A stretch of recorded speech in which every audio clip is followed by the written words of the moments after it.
Okay, so welcome back, and I have this some beautiful Lake District autumnal landscapes actually. Really nice. A lot of them seem to be taken around Coniston Water. I just think they're absolutely gorgeous, all of them. So all very different. I've gone for this one just because I really like the contrast of all this texture and colour and the kind of real stillness of this. I just think it makes a very nice contrast. But go for whichever one you want.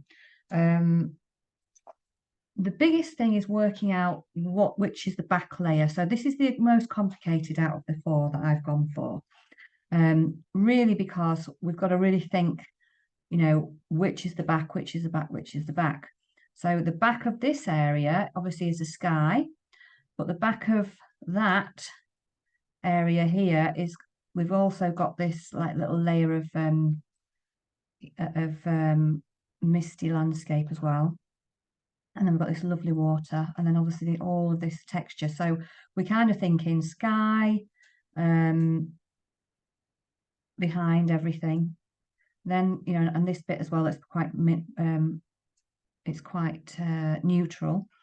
And then, we can get a bit of mist over there as well before we even attempt to put these little trees and things on. And we just like, obviously, then we have to think about, well, once we've got this area in and this, what other layers have we got in there? So when we look in, there's things like actually, there's all of the colours down the back here that are a bit muted. So we'll look at that. Before then we put the trees over the top, and then we've got the trees coming forwards here. So we've got this overlaps that back bit. So there's not much trunk here. And then again, we've got the colour behind the tree here, and some of it coming through. And here. So there's enough going on there, but it'll give us really makes us think, which is brilliant for what we're doing, isn't it? Really, having a really good think about how we approach it, like we would any acrylic painting, really. Whereas some of the other ones that are in, you've got layers of landscape, layers of the lake, and the trees over the top. It's a bit more, it's slightly more obvious. So just in terms of breaking it up on the page, I always do this, don't I?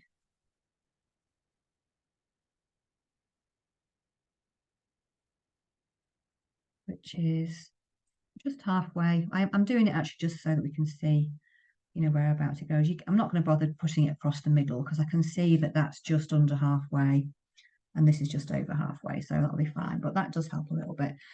So in terms of, thinking about, getting the edge really, and then whereabouts this comes in here. So I'm going to pop a straightish line just underneath, actually maybe it needs to move down a bit, just underneath here. And again, when you're going on with your pencil, mine's dark so you can see it on the screen. But you ideally want to make that pencil line really nice and light so it doesn't scrub up with the acrylics underneath it.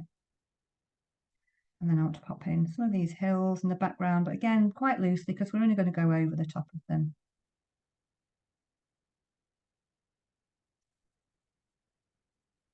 Land there. And I might even just do a tiny bit of that reflection because that's something we want to kind of get in there. The lakes are stunning, aren't they?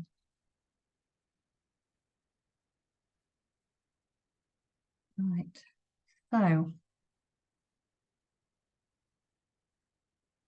here we go. So I'm just looking at whereabouts, this comes down. So if I was to, to break this into two here, where I've got the line kind of down the middle there. This little bit bank comes out down the bottom half down here. So we know that this curve here comes down a bit lower underneath the half waymark there. So if we want to place that, I want to place it almost coming out there. And you can shift things anyway with the paint. Acrylic's very forgiving, isn't it? And then bring this bank all the way down. It kind of gets thinner and thinner and thinner. There we go. Then you can actually see it's really interesting because I didn't notice this earlier on when we were doing this, but it goes kind of back here and then obviously we can't, that's covered up by a tree, but then we almost get a little pathway going behind there. Can you see that? where the wall comes over. I think I took that. No, it's fine where that one is. So this wall comes round this path, look here. And then we've got the bigger wall here that comes in. And it should be opposite there, look. If you follow this line out where you've put the edge of this bank, lake bank here, then it should almost, that other wall comes out here. It's lovely, that wall. Lots of texture and things going on. And then we can see, you know, it comes kind of behind this tree. And it comes back out again, doesn't it, here? So it almost kind of weaves around and you've got some stones in there. But again, you know, leave anything out. You think I don't want to put that in, then just don't put it in. It's fine. And then, you know, something going on here, but I'm not going to put too much. I'm just really enough so that I can see if there's anything specific, like there's a bank or a bottom of a tree or something there, and then something else there. But yeah, I really want to kind of get, that's almost like a bridge, isn't it, or something going over there. So we can see what's going on around there. And this goes way over the top.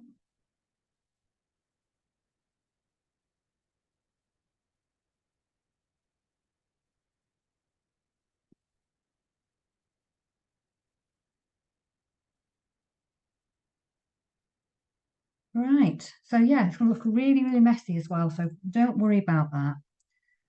I think this is where people lose a bit of confidence with it because it just think, oh no, it's not doing anything. And you know what it's like with we know what it's like with acrylics. It just transforms near the end. So a lot of what we've put on to start with kind of like, you know, it all shifts into balance and everything. So that's all I'm really going to pop on for the moment. Just because I just want to get some of the things. And like there's some little obviously pebbles and rocks in the water here.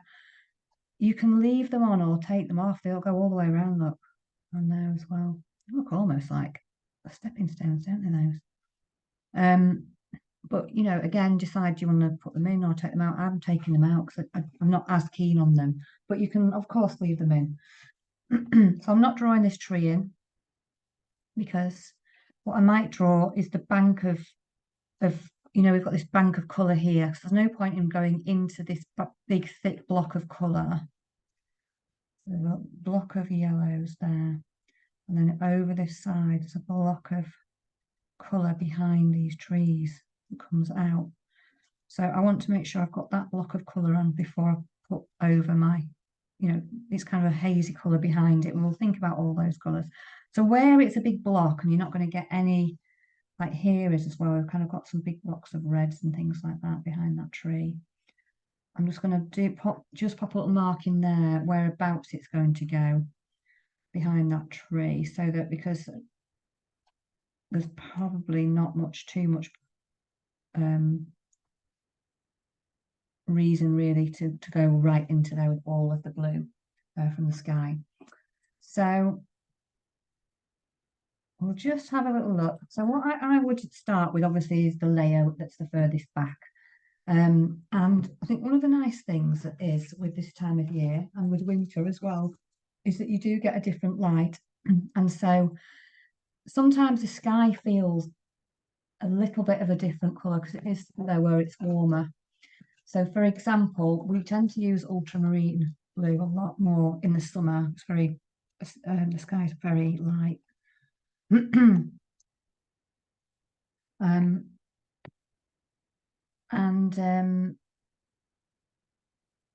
So I'm still popping ultramarine on my colour mix because I might pop a little bit in. But I'm also, another colour which would work really beautifully is cerulean. So it just feels that slightly bit warmer.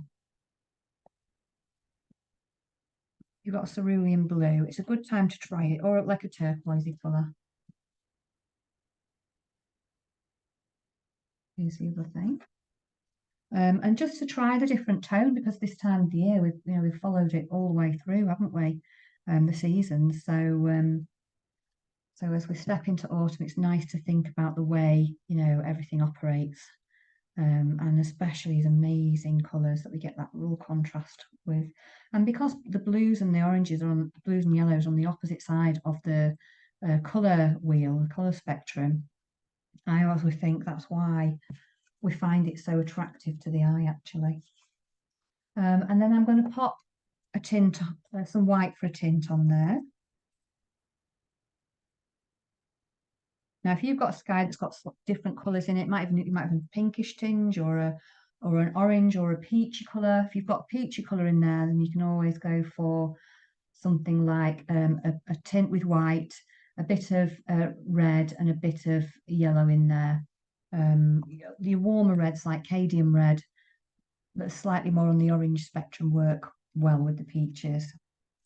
So I'm just going to use a thin brush to mix it up, and because I want to test my colours.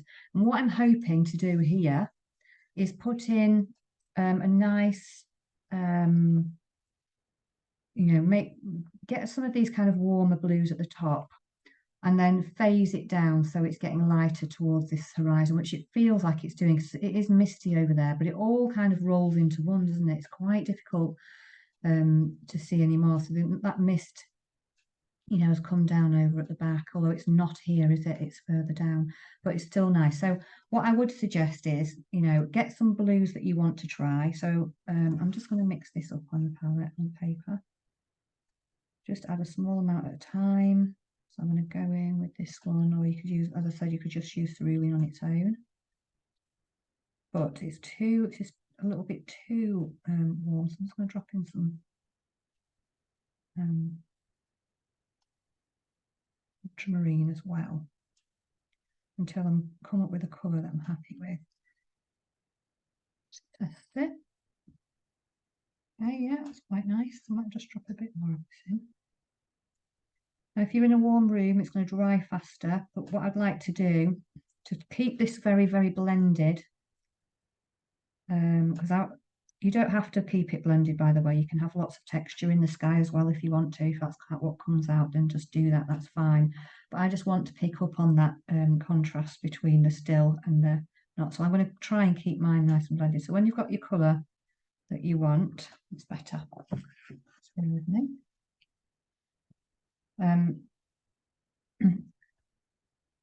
Just kind of popping enough, make sure you've got enough, and I'm going to have all my colours lined up so that when I start to work on it, I can blend this sky really nicely as I go without any worry. So I'm going to pop that there. I'm going to add some more of a white tint to that.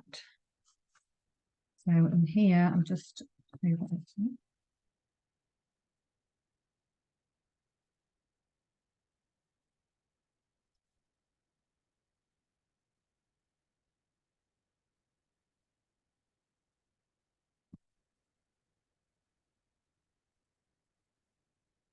I'm making this lighter. I could have borrowed a little bit of that,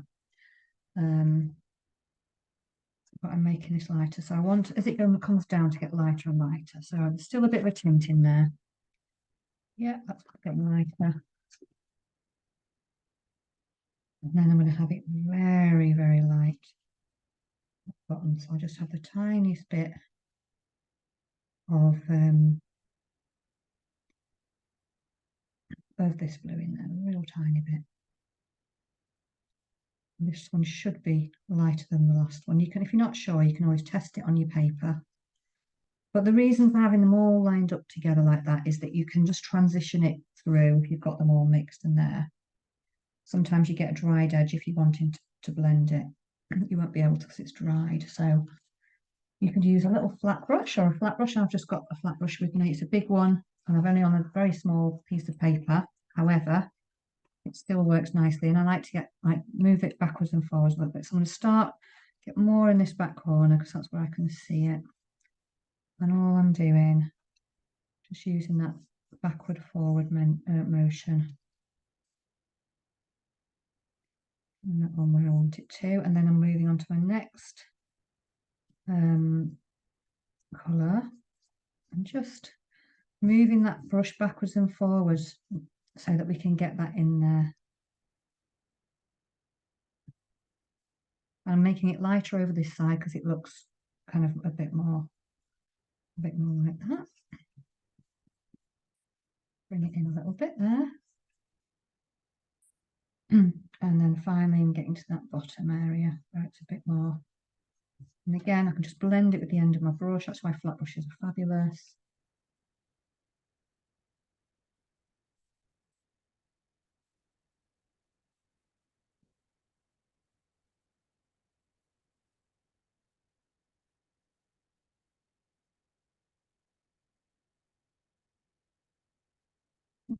I've lightened that by accident in that corner a bit light. I'm just going to pop a bit of colour back in. And then until, you know, so when you're doing that sky, just, you know, when you get to a point where you think, oh, I love it. I love the blend, you know, I love how it's all fitting together. That's a good sign. Really good sign. And then what I'm going to do now is I'm going to bring in some other colours that I'm going to mix in. Now, because we've got a little mist going over it, we probably, because it's very heavily misted, we probably don't want to do the full colours it would be normally. We're just going to make a tint and make it quite pastely, and we can still, then after that, we can still add our mist as well over the top for an extra effect. So I'm just going to pop a tiny bit of a darker brown, like raw umber or burnt umber. This one's burnt umber, but obviously they're all very different shades depending on what brand you've got, all different. And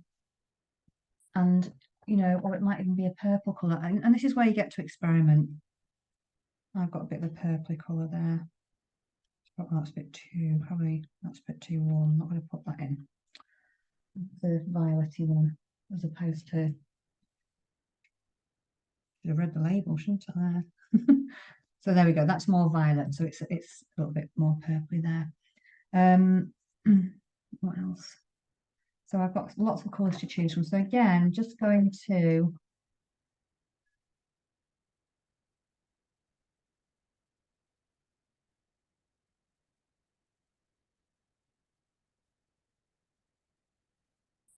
bring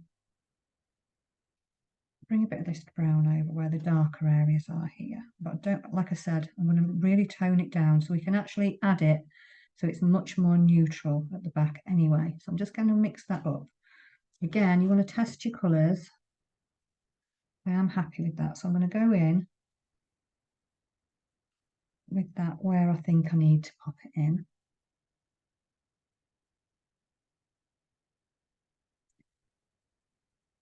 I'm happy to pop it in.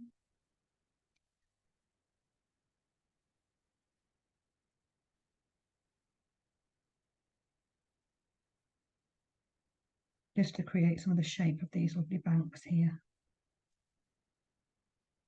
And again, it's going to look a little bit disjointed. I'm going to add a bit of purple, just because it just gives it a little bit of an, feels a bit of interest. And again, you know what we should be doing, just as a reminder, is using colours that bring you joy. It's not just about always trying to recreate an exact colour. It's capturing a moment with colours that you really, really like.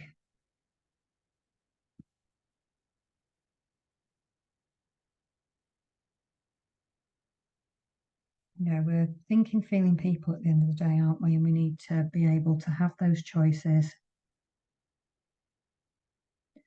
and artistic license, which is so important. Right, so I'm just going to get some ultramarine blue now, mix that in with this brown. And it sounds a strange combination now, but that's the other tone that I'm looking at. And a bit of this cerulean, actually. Normally we'd be saying, wouldn't we, oh, be careful it doesn't get into a muddy mess, but actually, this is, some of these colours are very muted, and it's a good chance to experiment with some of those. I really like that, actually, so this is where we can go. If you really like something, just use it.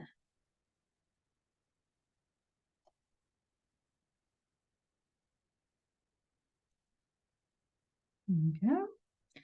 I'm going to pop a little bit of mist over there eventually, but not for the moment. Okay, so when we're thinking about colours reflecting in the water, I mean, there are exceptions to the rules, like at night time for one for sure.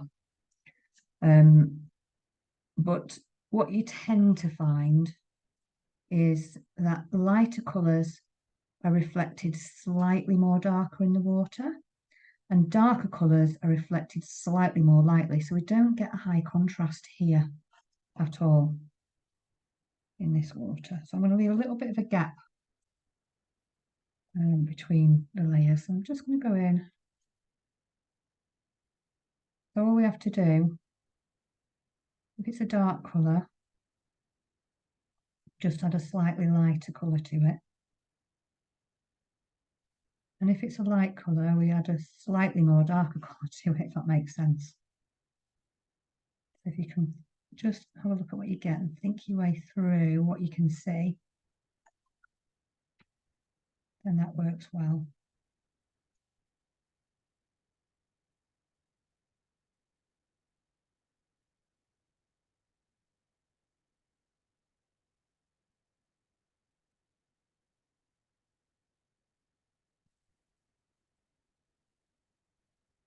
Just keep looking at what you've got there.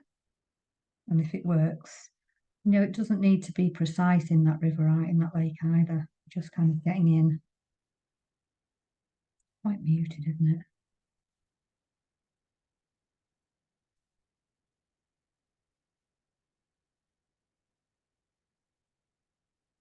There we go. And also, this will all be covered up soon.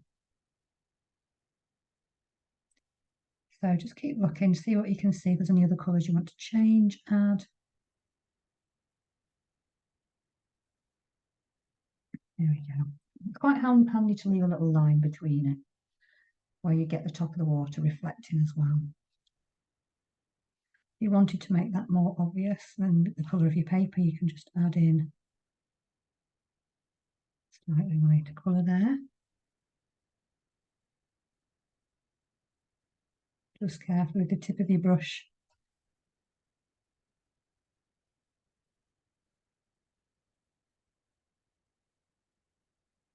Yeah. And then when we've got that, we just need to be thinking about the colour of these waters that you really want to use. I'm going to say that again, that you want to use, because it's really important to get that creative side in.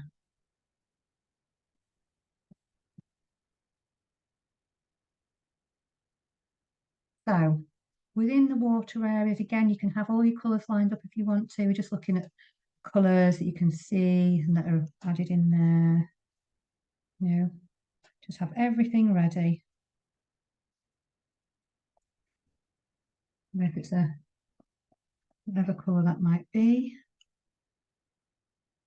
There's another slightly under there. There's another that's just a little bit of a bluey one, so I'm going to borrow some of that.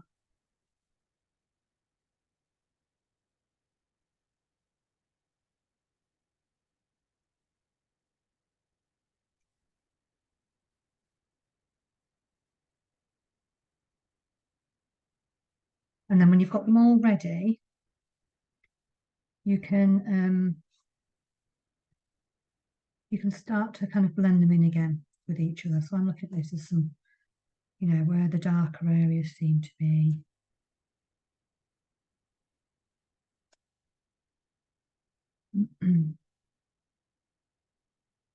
We don't really know underneath where these trees are, except it's dark around that bit, isn't it? And again, if you wanted to go in with your flat brush, or you want to kind of have a bit more control over where the darker areas are, then just go for a smaller brush. It's entirely up to you. I'm just going to pop a few purples in there, but it's still nice and damp, so I'll be able to drag it. And then, you know, there's all your other kind of nice light colours or dark colours that you've got in the middle. So I'm going to go in with a tint, a very light one, and then finish up with a bit of white on the top when I'm happy with it. If there's any kind of bits that are reflected, which it's difficult to see, isn't it, on here, because it's catching the light so much. But I can make a really tiny tint there. See if I can keep that moving.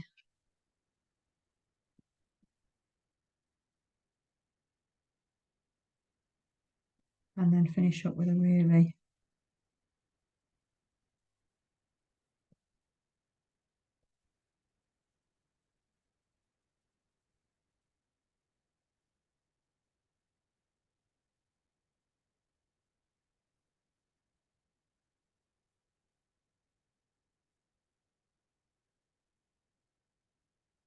I'm just going to kind of soften all of that down as well, because you can always go over, you can create another layer.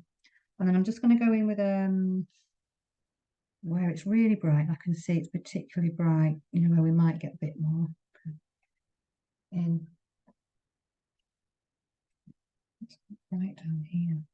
Just going to go in with a straight white in there, because it is very light, isn't it, in places? And not thinking too much about it. As long as you're happy with what you've got, the colours that you've got and everything. And it feels like it's a lake to you, even without the rest of the information that we haven't put on yet on there. Because once we start putting things over the top, it will change again. So the only bit that we've got that's very dark is in here. And there is a very small amount of, this is going to look very strange to all of us when we've got no other, there's nothing else on here yet. We just put this dark area on. Once we get the trees in, we'll understand that a bit more. So that's why I think this can be a bit of a challenge sometimes, because your brain wants the information there to understand it. So stick with it. It does look odd when it's on its own, because we've not got any other areas of shadow on, really dark ones. And you can hang on to darken it up if you don't feel you want to make it too dark to start with. You can always do that a bit more at the end. I'm just going to go in with it because I'm quite happy to do that. But what you tend to see is there's a little bit of red kind of streaking across there, orangey colour. Now it could be an orange, or it could be, and this is where it'll help once you actually start to get your colours in. But I've got one that's this is Venice red, and some burnt sienna. That's quite similar, but this tends to have a little bit, just slightly more red in it. So I'm just going to get a little bit and just, while it's wet, just pull. See, I think I'm going to need to go in with that orange. I think that's too dark. And you'll know sometimes when you do this, because you won't get enough contrast, so you won't be able to see. I'm getting paint everywhere today. Everywhere. Sometimes you can't actually see that there's any difference, so you might want to use a brighter contrast there. I should have gone with a smaller brush, really, but just pulling that across in here to make it feel, because eventually we'll understand what that is, because we can see the leaves and things reflected in there. And then once we put all those trees across, that will make perfect sense, all this area here, but I'm not going to do any more to that for the moment. The only thing I might do is this, there's a couple of areas where there's some stone or something in. So there we go. So the only other thing I might do is, we could do this first before we do this side, is to start to get some of this mist. Now, if you've got, this mist is very light coloured, isn't it? But some mist, if you're doing the one that's got orange in it, is quite orangey yellow. So you can put a bit of warm red, like Cadian red, or a bit of orange and a bit of yellow in there with a white tint. Helps bring that kind of peachy colour that you might need if it's like a warm mist, or got a yellow tinge in there. But this one is very pale, very pastely. So I would go in with a nice flat brush. If you've got a band of mist like this, a flat brush works well. But if you've got kind of a squiggly mist, you can use your brush with a very, very thin wash over the top. And then you can build up the mist. If you get like a cloud of mist, really, misty cloud, you get it, don't you? You can then start to put, if there's any lighter areas, you can make it less thin and put that over. But I'm just going to go in with this one.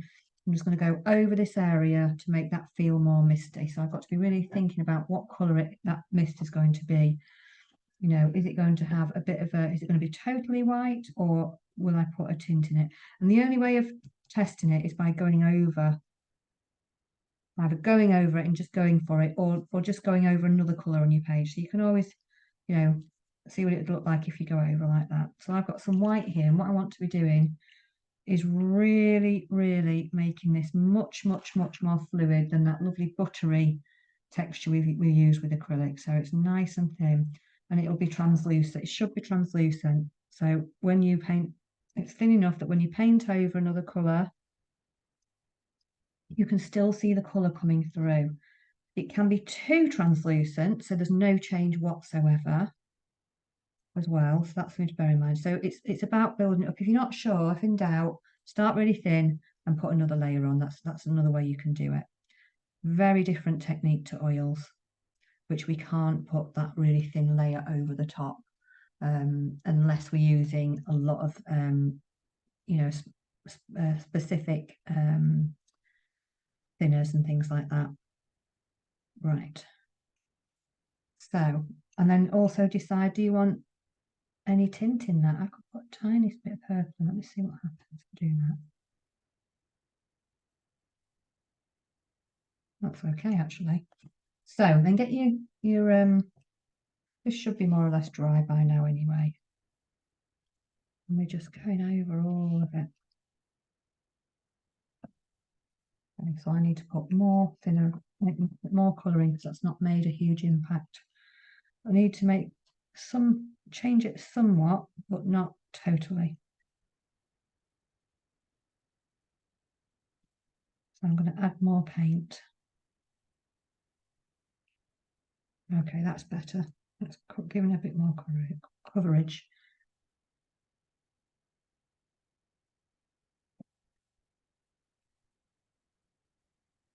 And if you want the tops to be blended even more, then make it a bit less thin. It's always a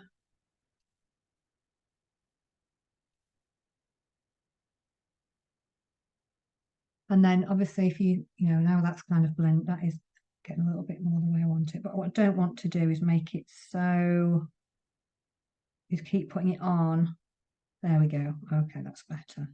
So that it comes off under, you know, it can start to come off. So I'm happy with that to leave that as it is now. I've got enough on there, I feel. But it's kind of really making that feel like the honesty in the background. But anyway, even if I wanted to apply more, I would now let it dry just a little bit. So I don't kind of scrape up that page behind. And that's that for me. I think we'll just take a pause there, see how you're getting on, and you can kind of get down what you need to get down. Okay, so what we've got to do kind of now is work out, you know, where these areas of getting these areas on that are kind of next behind. So you can do, you know, you can do a couple of different things. You can kind of just map out, get all of this kind of this area, this path and everything filled in. And then we can build those layers up to actually get all the texture and the lights, darks, etc. in there, and then the highlights. Or you know, you can work literally backwards with each little section. It just depends how you want to work. Sometimes it's just nice to get a big, you know, area blocked out as well, doesn't it? So again, with this, and what I want to do is to look at all the different colours first that I want to pop in. So I'm going to go with this bit area first, and then I'll build in some of these other bits behind. That's how I've decided I'm going to do it. So, but you know, you can go for any area you know if you fancy, if you're being drawn to it. So within here, I'm actually going to go. There's two or three ways of doing it. You know, you can start blocking out lots of different colours that are in there. You can go just for a mid-tone like that, and all in one block, and then break it up afterwards with the shadow and the brights. Or you can actually start putting on the texture with a much bigger brush, which is what I'm going to do. I'm going to go in with a nice big round brush in comparison to my, you know, paper, and I'm going to actually start to create some of this texture with a brush. And sometimes it's quite nice for the top layer to have like a bristly brush, a bristly brush that you can kind of like just get some of those leaf-like textures in there as well. So I'm going to go in with some oranges. Make sure that's dry. Just turn my palette around a bit. I've got this orange already here. I've still got a bit of that Venetian red. or you could use or you could use it's gone. I said it earlier on, didn't I? It'll come back.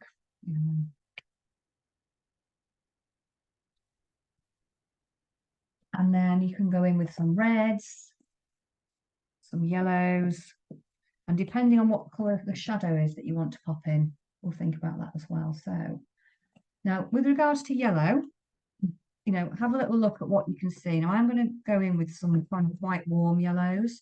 So you'll be thinking about something like, cadmium yellow, or something like that that's a bit warmer. But it doesn't matter if you have just got your lemon yellow. You can try that as well. You can always warm up the lemon yellow a little bit with a bit of orange. We can warm and cool any colour.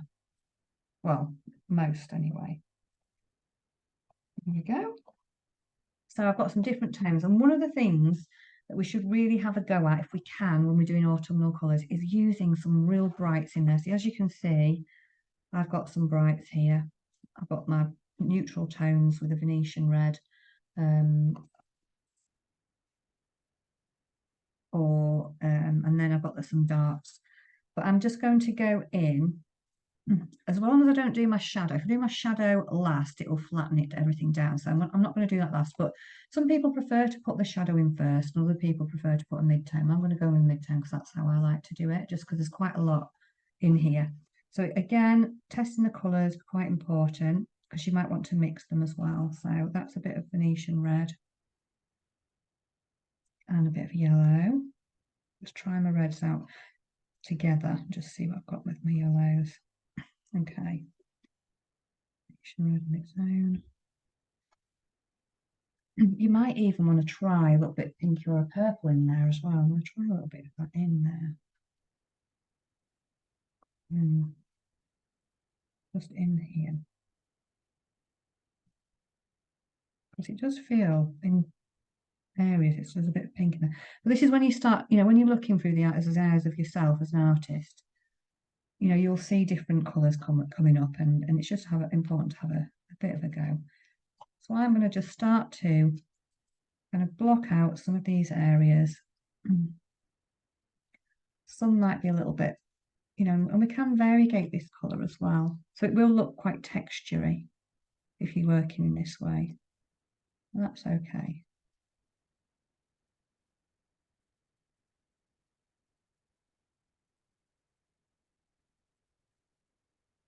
So blocking out some of these. And that's why I said, if you want to do it that way, you can use a bigger brush.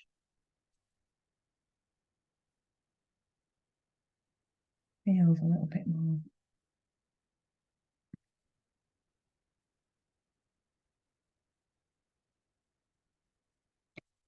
A lot of these paintings need to be looked from a bit further away as well.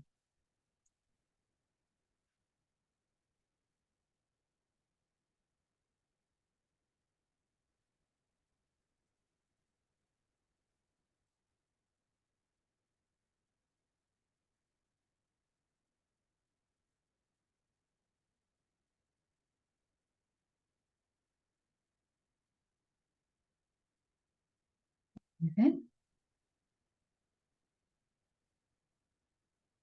Some darker, slightly darker colours over here.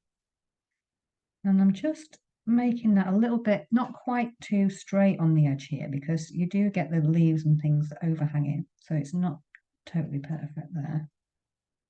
Now, bearing in mind, we can add loads of colours to this as we go. This is going to make it feel really messy. This is the bit where a lot of people feel very uncomfortable about what they're doing because it's not recognisable.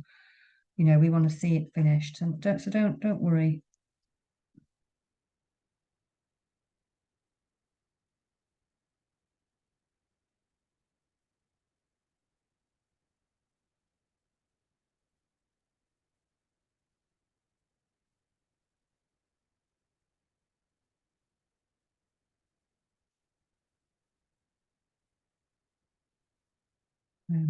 If you're feeling that way, because this is a bit where people find it quite difficult. It's all much easier once we've actually got the you know, the bare bones of it, everything in, so we can recognise what's going on. That bit where we've got to kind of let go and have faith here. So I'm going in there with some mixture of this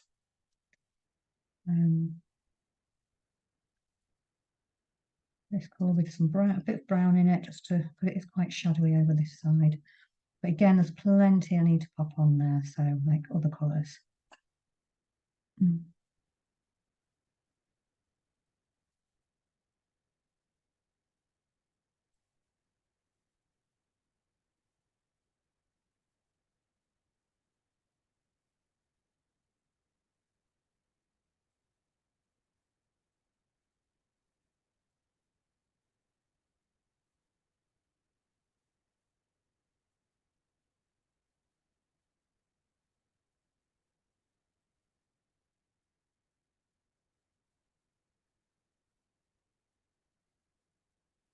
So I'm just working in now. I'm going in with some shadows. Now this is very textured. You don't have to work with this much texture if you don't want to, and you will need to look at your work from a little bit of a distance as well, a bit further on, because it is quite it's quite a lot to look at straight, you know, close up. So take a little step back from your work as you're going along with this. So I'm just working in some of the shadows in here with this brush. More kind of up this end, I think.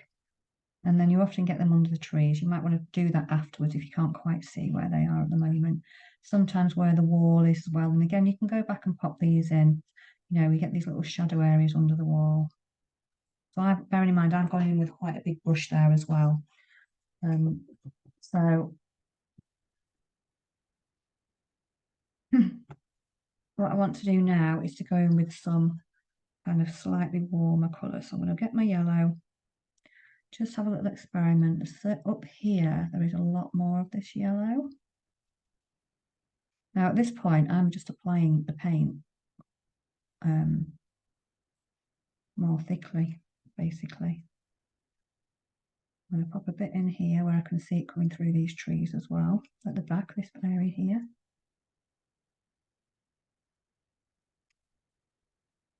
And I might just hang on there because I need to put some of the trees behind it as well. Wherever I can see, a little bit down here as well on this side of this wall. We can always, you know, change some of the little details as well. Okay.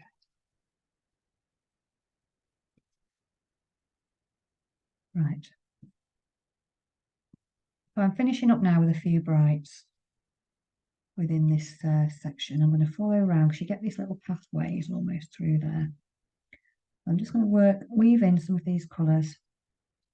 You may even weave in pinks or peaches or whatever else you can see in there. I'm seeing quite bright, but it just depends on how we look at things.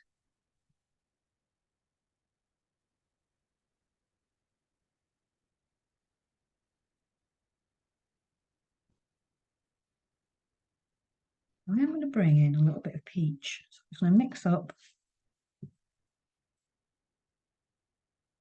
a little bit of red and white, which gives that pinky colour, and a little bit of yellow. Starts to turn peach, like that.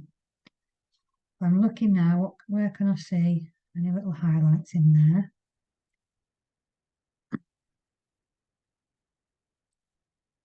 Just really small areas of it along the bank. Here.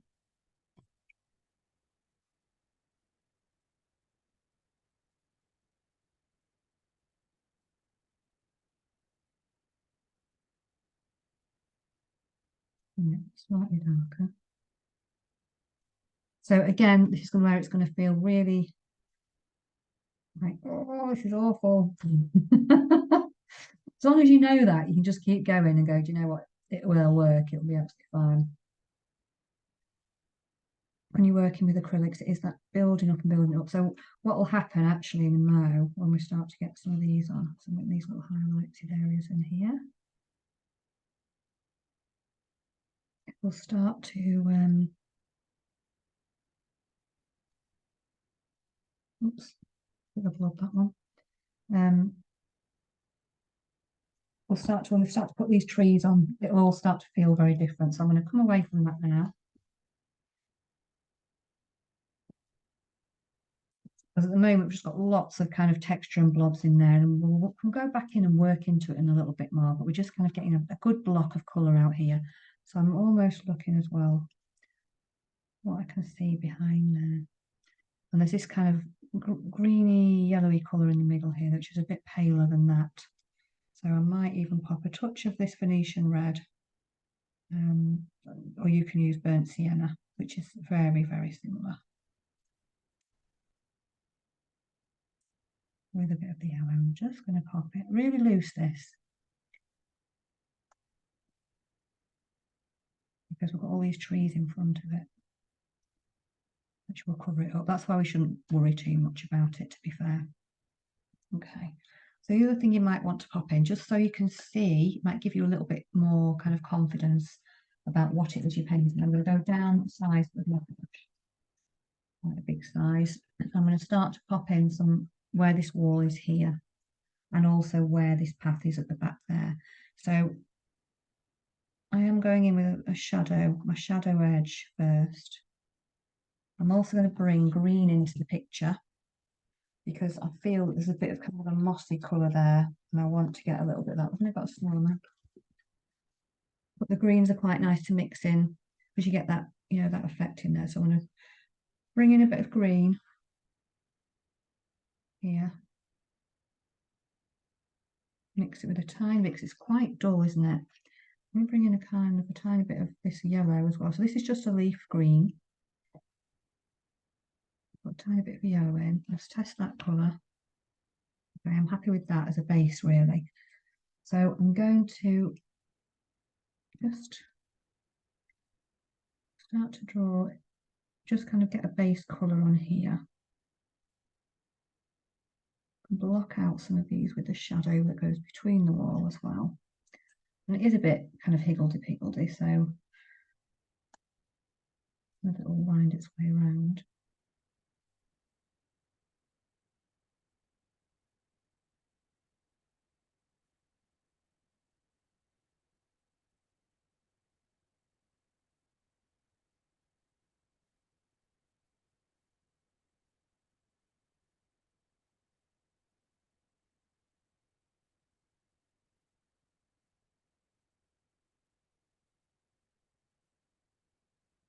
There's not much detail in there. It's just getting some features in of this wall. Wiggle it round. Oh yes, so I brought that wall out too far. So what I'm going to do there, which is a great thing about acrylics, is we can just self-correct. So I'm just going to put that back in.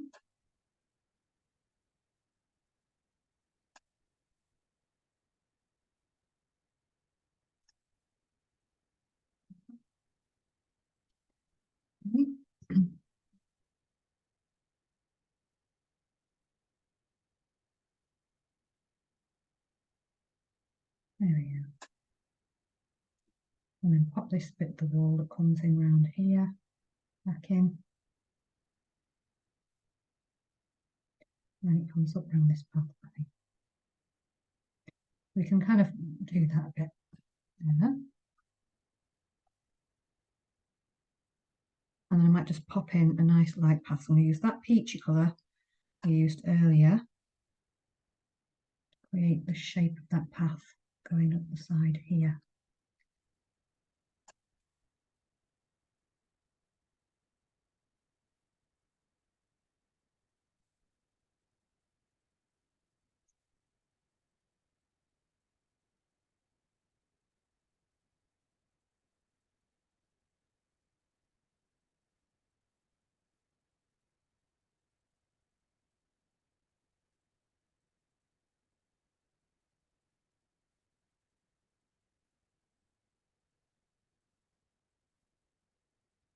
Yeah, I'm just popping in a few little lighter areas there.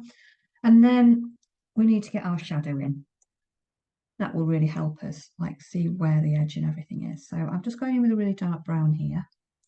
But if you want it to be really dark, you can go in kind of with a blue tone. But I'm just going to pop in what I can see going on. Well, actually, that's still quite wet, so I'll just hang on. There, and come down this side. So, there's two sections of wall coming in there. So I'm just going to create what we're not doing is drawing round. We're just looking at where the dark shadows are. And when we put the dark shadows in this stonework, that's when we can see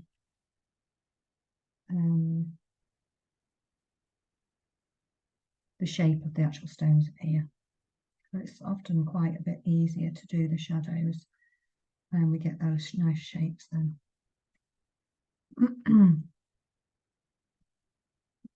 Underneath there.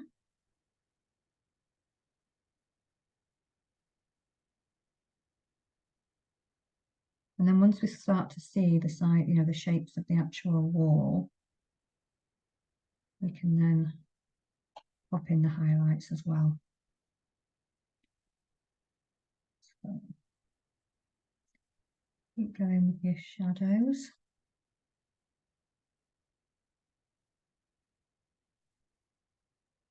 Now you don't even have to use an actual smaller brush if you don't want to get too much into detail and you want to keep it much looser. That's absolutely fine.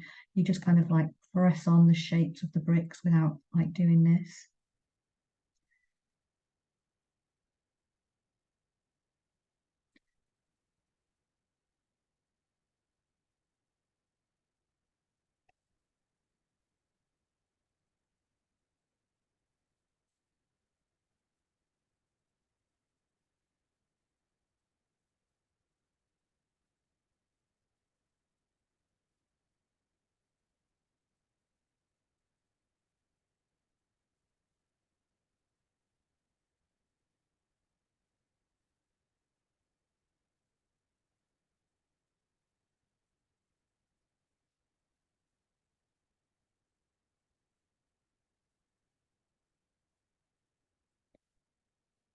Just keep going.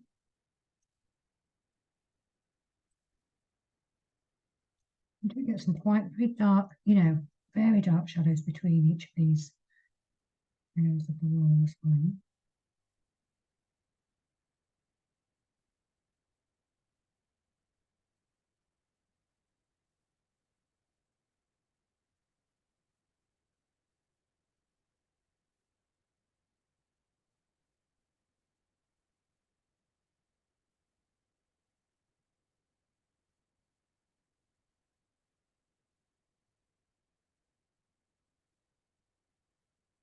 Another bit of the wall going around this side, look, up the top.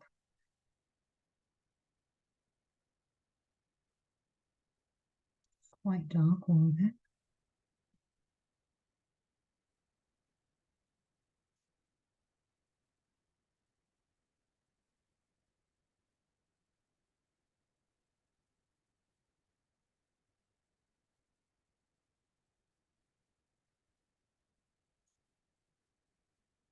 Okay. Now again, that's going to look odd because we've got none of these all the dark trunks or the shadows or anything in the wall. So don't worry about that. It will be fine. I'm just going to pop in this kind of a bit of an edge of a natural rock or something in there. I can't quite see, but there's one up here. Could be an old tree trunk in the side, or it could be rock. Anyway, I'm going to get that in there. Use this green that we've used. I'll put it brown in it just to slightly darker.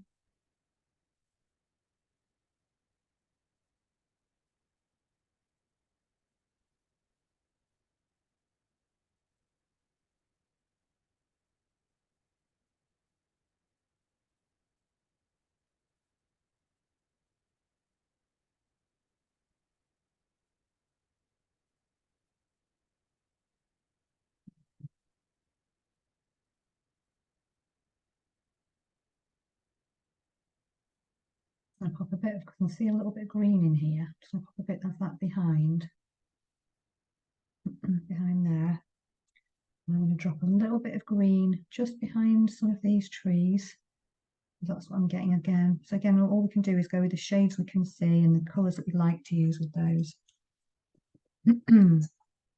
But what it does do is it helps us to, it helps you kind of feel a bit more confident that yes, there's some definite shapes here and I'm on the right lines with it. It's not, it's not just a mass of colour, which, does bother people.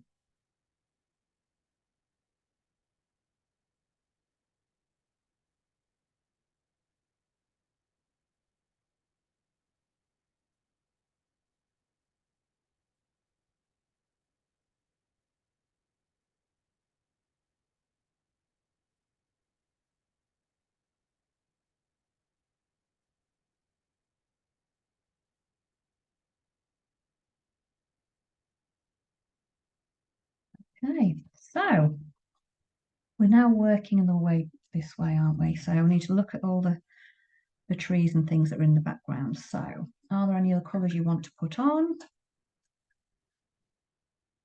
Just check that first, if there's anything that you do, then get that popped on. I'm just going to bring that colour out a little bit because I can see that behind. It feels like I can see that behind.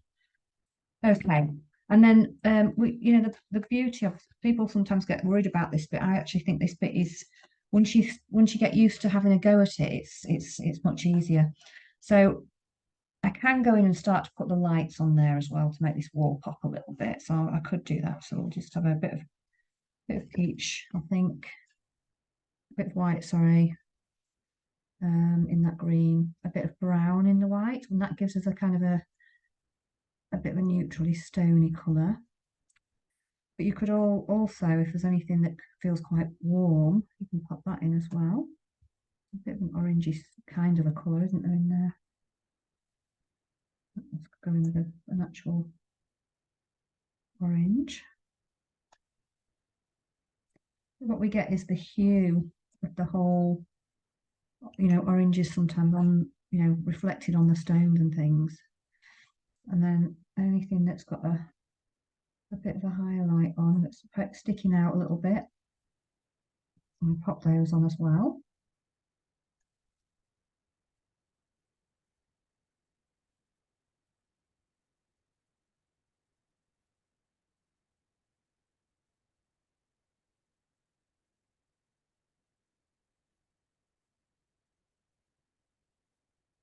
There we go.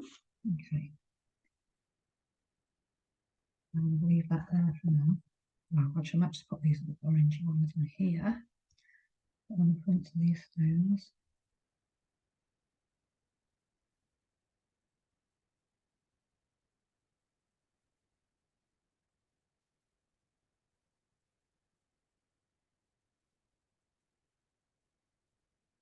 Okay. Right, so I'm going to back into here and I'm going to start now to get some of these trees that are in the background here now. This side, obviously, it's quite thick, so we've got branches going behind. So if you can go for a nice thin brush with a tip, a pointed tip or whatever, you can just go in. I'm going to go in with just a dark brown. I may even just drop in a tiny touch of green into that. And if you can get used to kind of, because what we want really is to keep this nice and relaxed and kind of, because it's quite wispy. Sometimes if we go in and we hold our brush right down, you can control it, but it becomes much stiffer. So if you can get used to, popping in, I'm just going to pop in, that comes all the way up there. So it's going to look more wispy because I'm just kind of you almost have to keep it moving a bit. I'm getting in these tree trunks here.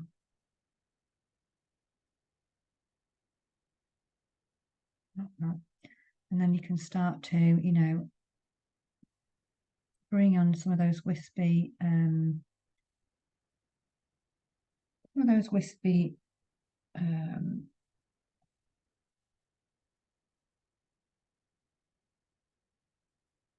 branches, sorry.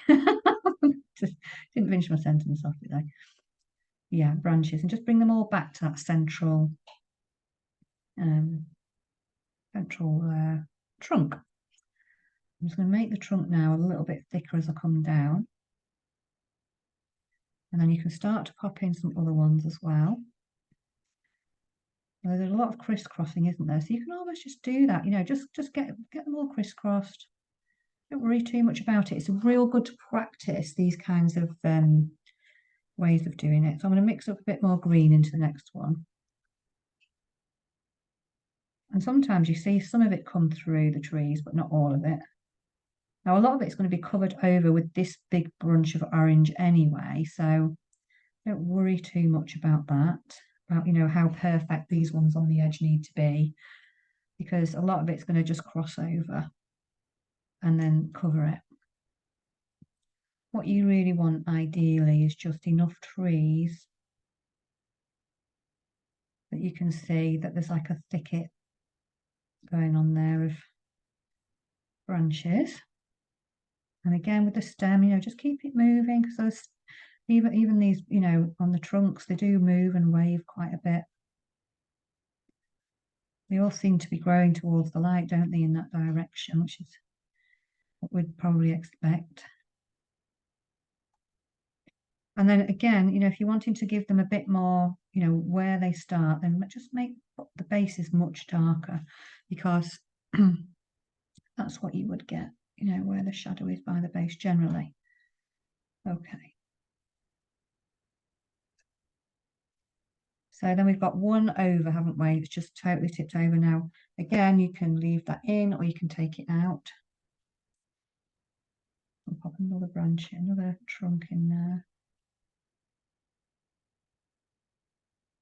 So let's see, this one's going, it's almost like it's fell over, hasn't it? Now you don't even have to do that if you don't want to over the water.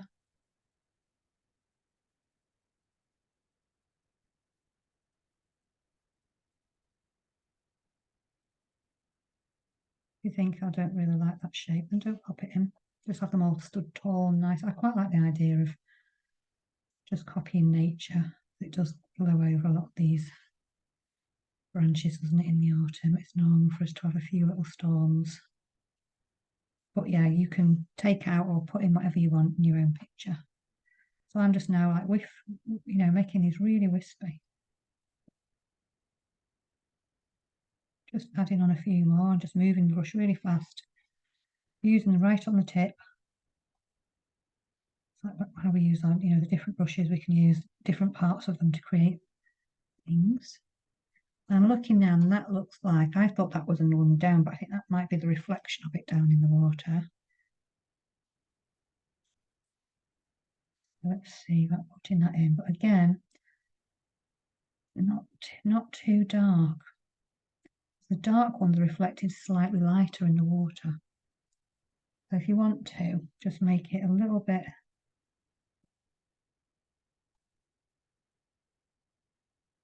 like that. You can over the top. Okay. So then there's quite a bit of colour going on. There's this path, isn't there? And my path doesn't look really obvious at the minute, so I'm going to try and pop that in. Just see if I can see in it. There's a bit of shadow where that. There's obviously a couple more trees down there. I'm going to pop one up here. And then there's a few little branches going back over this side. Starting to place those so then we can see that there's a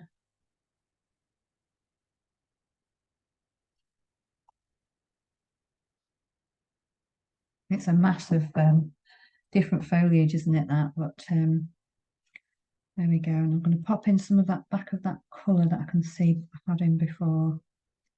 That's going over or reflected over here. We can always put colour back in. So I'm going to pop in some of these leaves crossing over, crisscrossing at the back here, in there.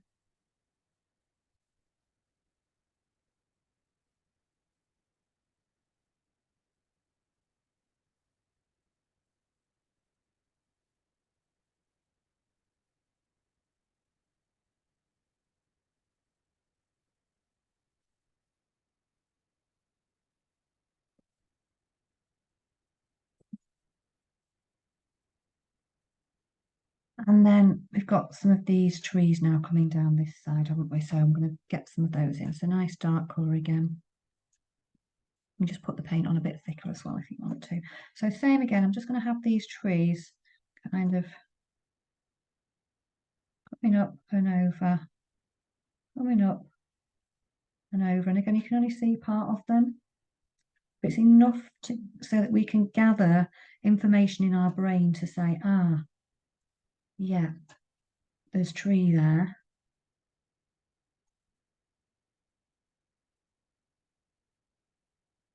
We don't always need to see the whole tree, which we can't anyway because of the foliage and everything. But we're just building up. I'm working my way back here, look, and eventually this big tree will come in. And it's starting, it'll start to feel like there is a bit more shape. That big tree is going to you know, bring it all together basically. So in here we've got some nice reds, rusty reds and oranges in that tree. You can go in with bright red, you can go in with Venetian reds or whichever you want. And if you're not sure, you can get that, let's get that tree into position.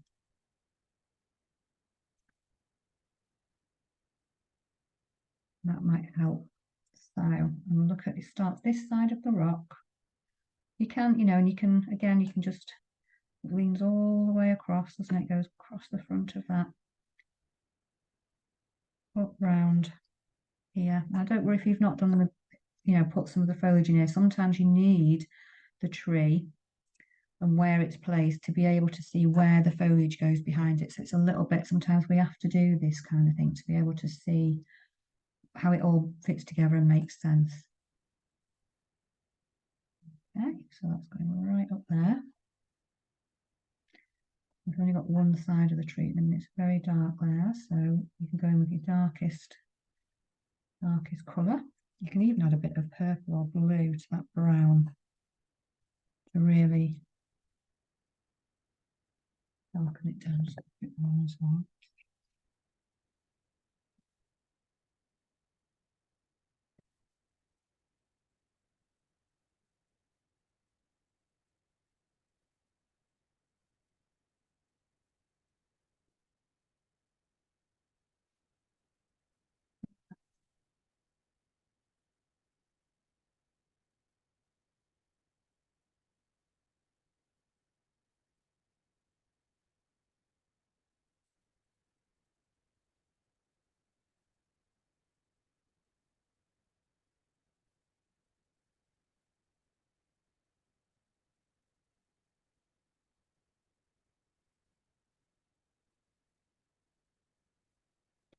Okay, so we're just kind of making sure we've not got any of the we've not drawn any of the or painted any of the, you know, different colours into this tree yet. We can do that after. We're just getting it into place really.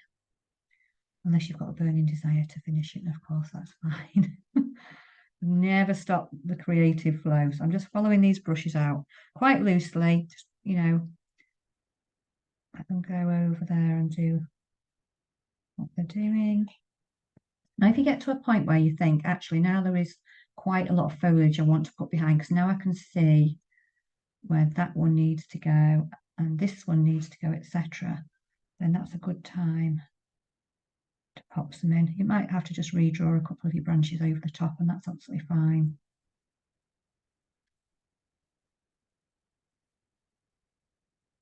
So I'm going to stop at that point now.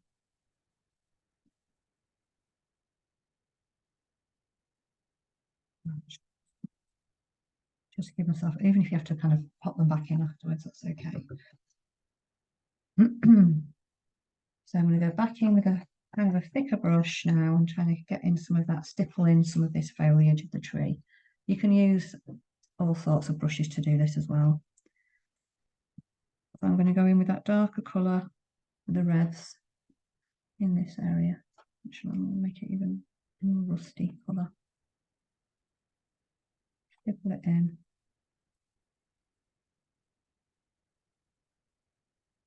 You might even use yellow ochre as well, because they're some nice colours, or some other ones to make it pop.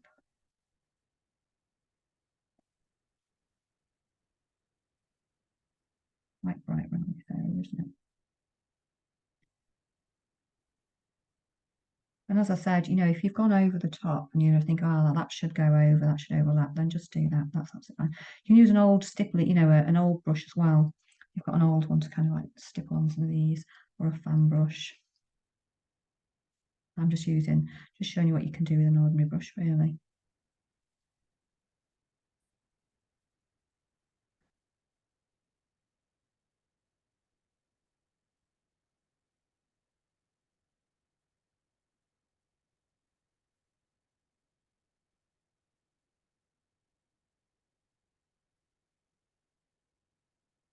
So just put in this area of the tree.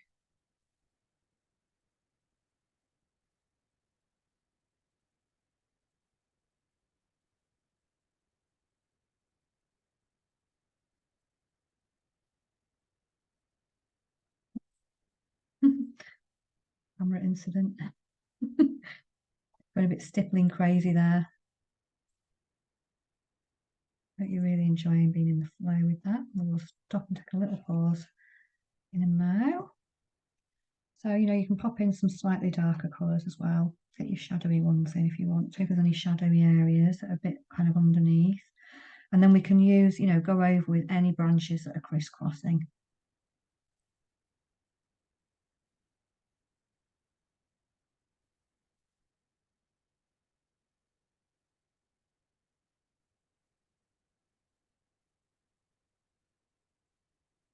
So I'm just using like the edge, maybe of my brush there to get some of these other bits of foliage in there over the top of the background. Now down here we've got much thicker areas of colour, but I'm going to do that in a moment once we've got this one on. So if there's any other brights or anything you're noticing and you want to get those on, get those on. We haven't got many lights though, have we? There's not that many really light, bright areas in there. I'll pop these ones over the top that are at the back. Just a couple of pops of colour in there coming through. Okay. Right, so I'm going to just make sure I've got all of the kind of foliage and things that are coming over the top of there. It's just one step at a time. When we once thought, like probably half an hour ago, oh my goodness, what a mess this is, we now can start to see it taking shape, and we will have faith now that we're on the kind of, it's really coming together. So I'm going to go over, paint over any really dark branches that don't have a crossover of foliage.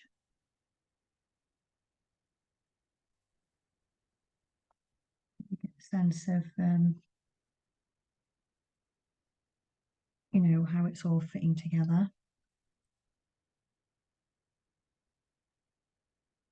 Now, if some of them cross and then go under foliage, then you just do that. You just put a bit of it on, and then where you can see the continuation, you then continue that line there. Like this branch has got a bit crossing it at the bottom.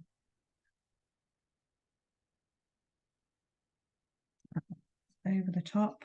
So it's really good for our looking. We look really carefully.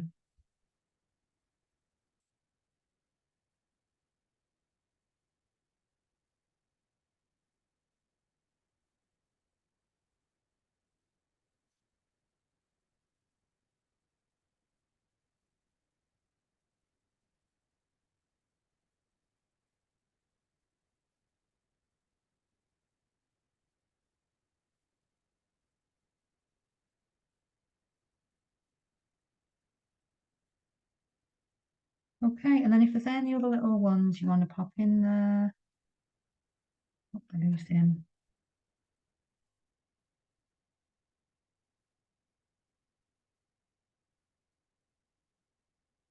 That one's quite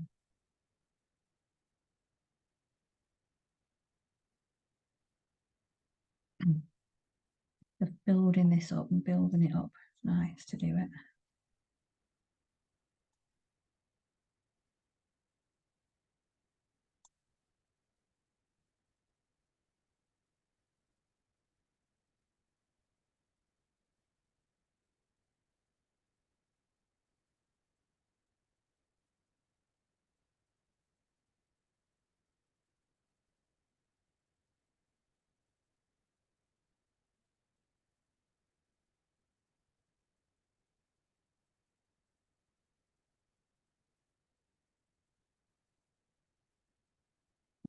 got, yeah, some down here as well that are thinner.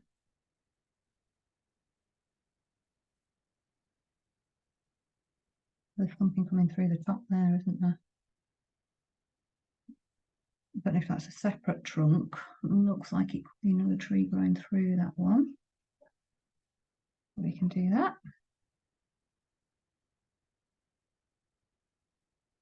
Loose ends. And then if there's any kind of darker ones in here, you think actually, I really would like to make that a bit darker and a bit more obvious, and just do that as well. We haven't put any other little colours on here yet.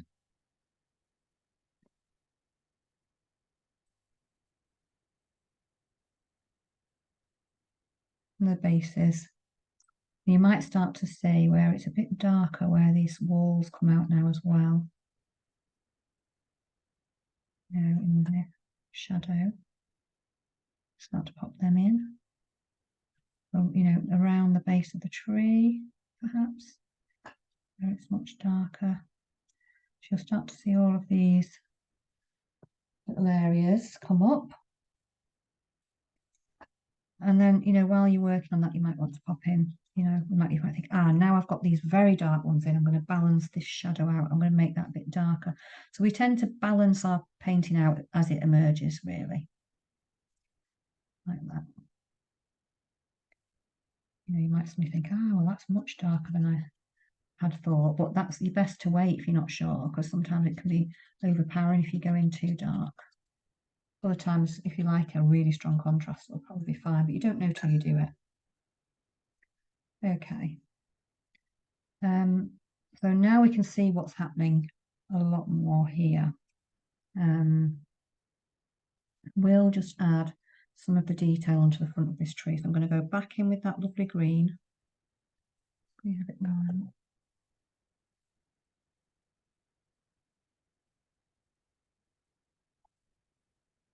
A bit of green, a bit of white. There's some here. I'm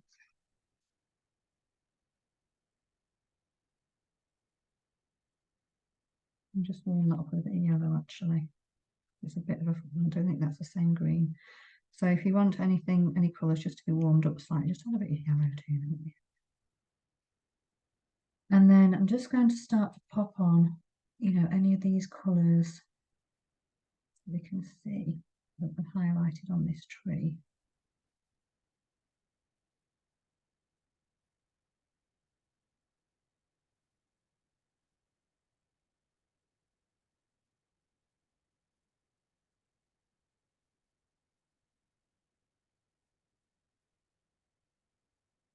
So we're starting to get some of the texture, and it only kind of goes up to this end anyway, because it's quite dark, the rest of it. You know, is there any yellows or any other tones that you want to pop on? It's quite bright, isn't it?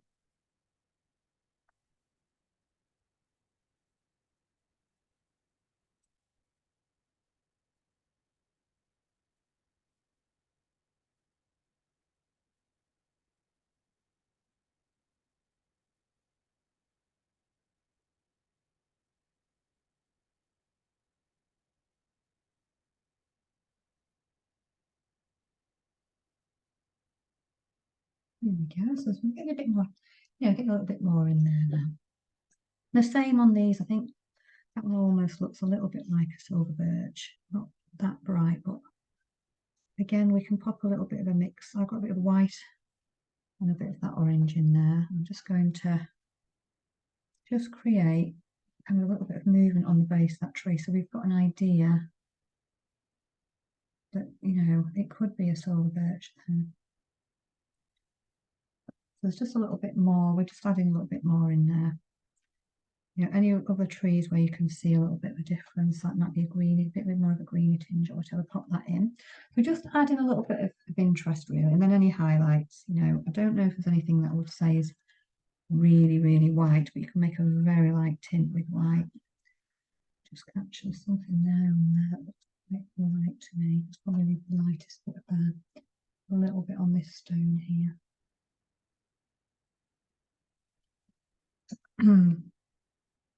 And then there's this little central area that we haven't looked at really.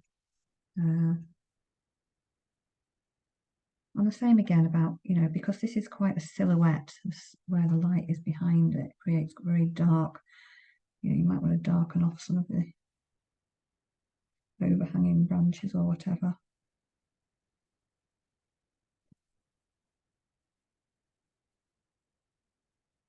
Yeah, so we're just doing our lovely artist's impression of what we see. We're not trying to make a photograph, we're trying to capture our idea of what we can see. So there's lots, behind here when you're looking, you can see, put in what you can see there. I'm just going to go in with a bit of red. Actually, I might go in a bit of an orangey pinky colour. So I'm just mixing it up there.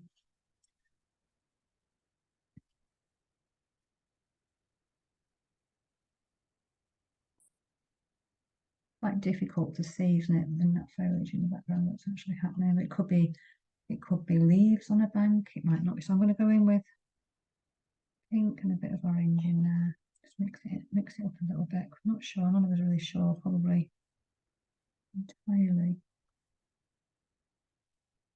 This. I can break it up by just stippling, so we know it's some kind of the leaves or foliage. Just like going with a smaller brush. That's probably a sensible thing to do. And we're just building up here as well, whatever else we can see. So there is in there. There's maybe another couple of tree tricks which I haven't seen. So let's pop that in. When you start looking, there's so many interesting things in it. So it's great to look.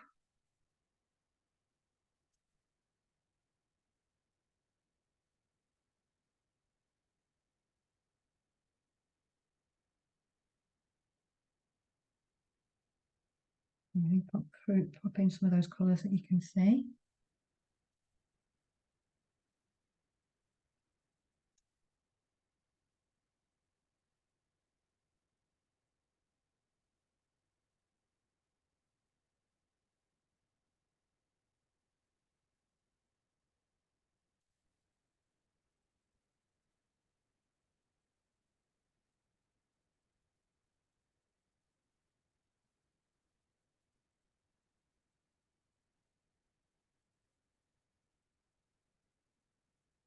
Okay, we're getting there.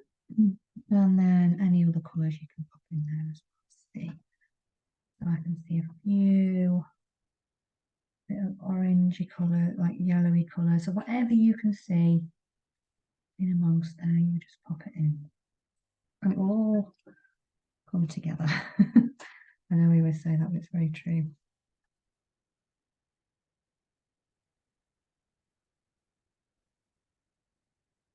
And then, again, go back to any areas that you think, you know what, I can see more yellow there, but I've not popped as much as I wanted. Just layer the paint up. If you were using a texture anyway, you can just nice and thickly over the top and be fine. Or in between or wherever you can see it. Just brings a nice element of colour to it, doesn't it? I'm not quite sure. I think there might be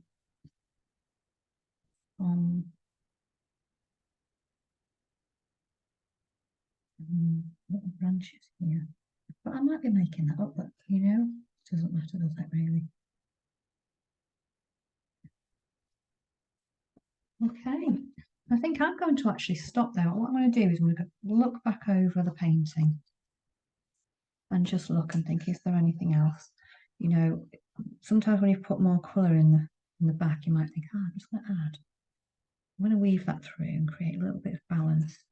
Just going to add some more colour into this area, but you don't have to. It's just where you get an opportunity to go, all right, let's have a little look at what we've got. What shall I do? Sometimes you get patterns in the leaves actually. Sometimes where they've blown or fallen, in piles, or even where people have made, walked.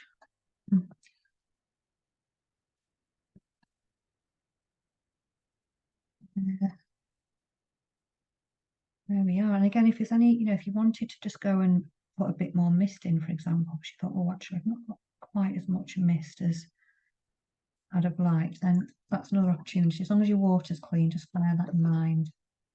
You know, you can actually add just a tiny bit more mist.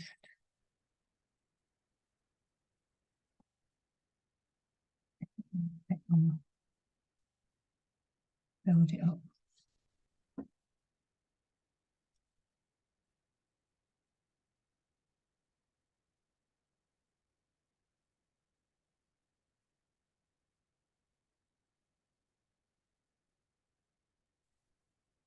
Okay, so yeah, it's a lovely one to do. Really lovely. I mean, you could go on. There's so much to look at, but I think, you know, the nice thing is to get the feel that you've got this lovely contrast between, you know, this kind of quite misty, still lake, and then this lovely textured background. But again, you know, you will need to look at your painting from a distance. It'll feel very, very different. Although we can't see that at this close proximity. So great. I hope you really enjoyed that one. That's the final pause. I'm going to see how everybody's done. Enjoy.